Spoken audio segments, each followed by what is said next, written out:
And an Angus Reid Poll survey finds that few Canadians, around 1 in 5, are able to identify the Air India bombing as the deadliest terror attack Canada has endured.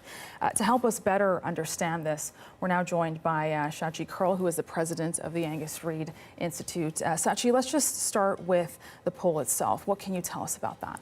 Well, this is, beneath the second time that we've canvassed Canadians' awareness and understandings of what happened June 23rd. I think it bears notice and bears reminding that no pollster in this country had ever even asked about this issue before, right? You know, pollsters ask about all kinds of issues. Yeah. In 40 years, not a single other Canadian pollster had done that.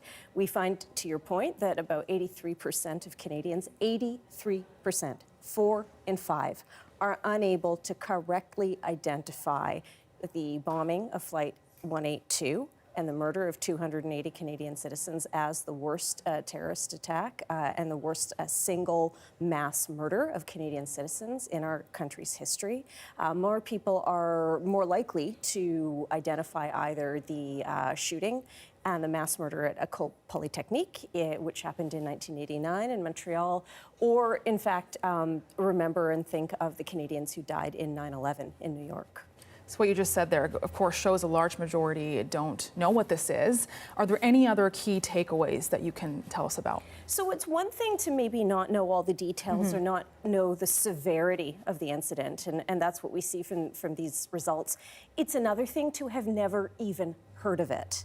And 1 in 3 Canadians, 32%, say they had never heard of the disaster, of the bombing, until we asked them about it. Right. That number rises to a majority of Canadians between the ages of 18 and 34. So our youngest adults have never heard of the bombing of Air India. I ask myself, what are we learning in schools? What's going on in terms of education? And we've just heard from Chandrama Chakraborty at McMaster University. That memorial project is a great resource, for example, for just laying out basic facts. And did the poll reveal any other demographics beyond young people and what they remember or what they know about it? Well, I think the really key one to hone in on is that younger demographic, because it speaks to the fact that it's not just that people are forgetting or memories fade, it's that you've got a massive number of people for whom this is a blank page over which disinformation can be rewritten or anything can be said, and we live in an age of disinformation. So, you know, I think that is a concern. When people haven't even heard of it, they can't even sift fact from fiction around it. But I do take some comfort, if you will. I think there's some silver linings. We asked Canadians, you know, do you think one of the things that family members have asked for repeatedly is more awareness, more education building. So I'm not sure if you knew this, but there is no exhibit at our National Canadian Museum of History outlining what happened. There is an exhibit right now on retro Canadian music between the 60s and the 80s. There is no exhibit on this. 71% of Canadians say there should be an exhibit on this. 66% say this should be taught in schools. So even if there isn't a tremendous amount of awareness, there is a desire, a level of support for raising those levels of awareness. Did you get any insight into why there isn't this level of awareness? Well, I think that can best be summed up in one data point that comes through quite loud and clear, and that's the fact that 50% of the people in this country actually say themselves and agree that this tragedy, this bombing, this terrorist event has never been treated like a Canadian tragedy. And among those who have higher levels of awareness of what happened tend to be older Canadians, older demographics. That number climbs to more than 60%. So again, you have, I think, an understanding of, when Professor Chakraborty or when family members say, look, this hasn't been owned as a nation. This hasn't been owned by our political leaders, our institutional leaders, our educational leaders. Canadians themselves say, yeah, that's true. Yeah.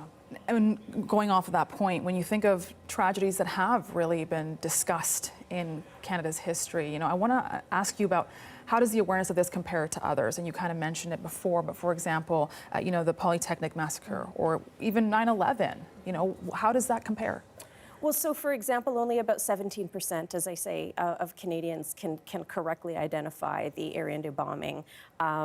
as the case of the worst single case of mass murder in Canadian history. Only 2/3 had even heard of it. 2/3. It's pretty difficult to reconcile that against the level of coverage we've had to other disasters. And I think we all of us as a society, don't want to get into the equivalency of some deaths are more important than other deaths. But for the families, and this is a small group of people now, it's a dwindling group of people beneath, like a lot of the parents now who lost children and spouses, they're in their late 70s, they're in their mid 80s. They're not going to be here in 5 to 10 years. They're tired.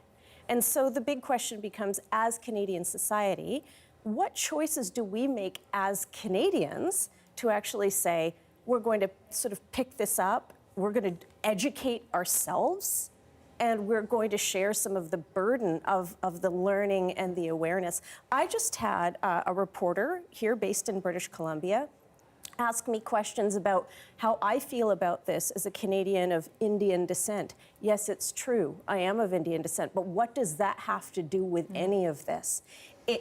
That kind of thinking continues to otherize and continues to marginalize and re-victimize the victims and continues to put this in a box rather than bring it out into the open and make it something that all of us have a responsibility to, at minimum, learn about. When it comes to learning about it and preserving it, I guess, moving forward, you also heard about commemorating Air India. What did you take away from that? I mean, commemorations have dwindled, frankly, over the years. It is often just a group of, you see fewer and fewer numbers at the memorials. Often it's just family members, maybe a few police investigators or those who were there to support the family members. It does not live in the consciousness of this society. It does not live in the collective consciousness of this country. And so, what can we do to ameliorate that? Off the beginning, you had mentioned it was 40 years since a poll was done on Air India. What kind of meaning does that hold for you to have the Angus Reid look into this? Well, so we did our first look at this in 2023, so that was 2 years ago, Yes. and then repeated again for the 40th. But prior to 2023, nothing had been done on this. I think it does just sort of again speak to a quiet or a tacit conclusion on part of institutions in this country around what is seen to be important and what isn't, and what is deemed to be important and what isn't. And the mandate of the Angus Reid Institute, where I work, where I am president, is to ask Canadians their views, awareness levels, and perceptions on all kinds of issues. I have polling data coming out in the next couple of days on defense spending. I have polling data on what it means to be Canadian and people's pride in the country, because we have Canada Day coming up. Right. We ask about all sorts of things, about economic issues, about public safety issues. I think the fact, again, that nobody had bothered to even gauge Canadian awareness around this for the better part of 38 years, again, really speaks to who decides what's important and who decides who is important in this country. All right. Well, Sachi, thank you so much for your time. That, again, is Sachi Kurl with us, who's from the Angus Reid Institute, the president. I appreciate it. Thank you again. Thank you.